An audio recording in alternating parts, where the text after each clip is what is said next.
حسن صالح يا شيخ.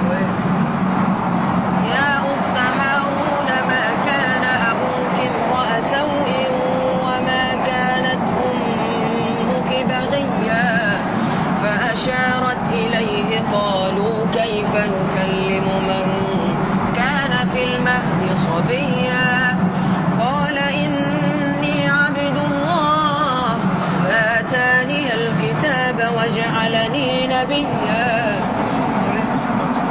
وجعلني مباركا أينما كنت وأوصاني بالصلاة والزكاة ما دمت حيا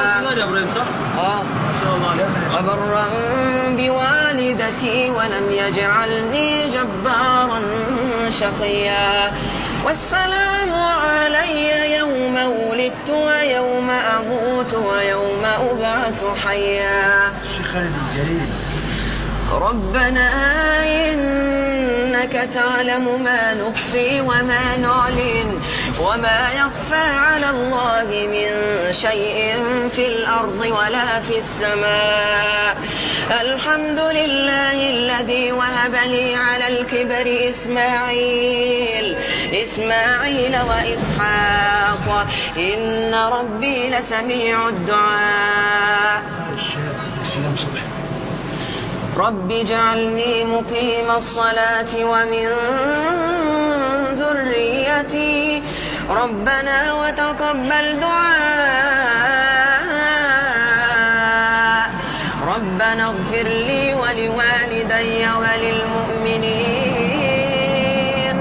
وللمؤمنين يوم يقوم الحساب. ولا تحسبن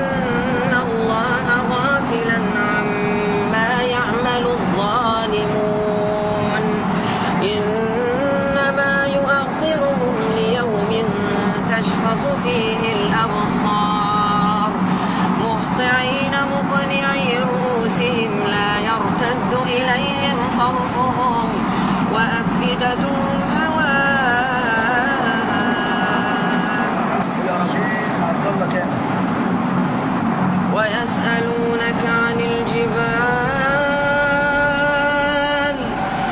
ويسألونك عن الجبال فقل ينسفها ربي نسفا ويسألونك عن الجبال فقل ينسفها ربي نسفا فيذرها قاعا صفصفا لا ترى فيها عوجا ولا أمتا يومئذ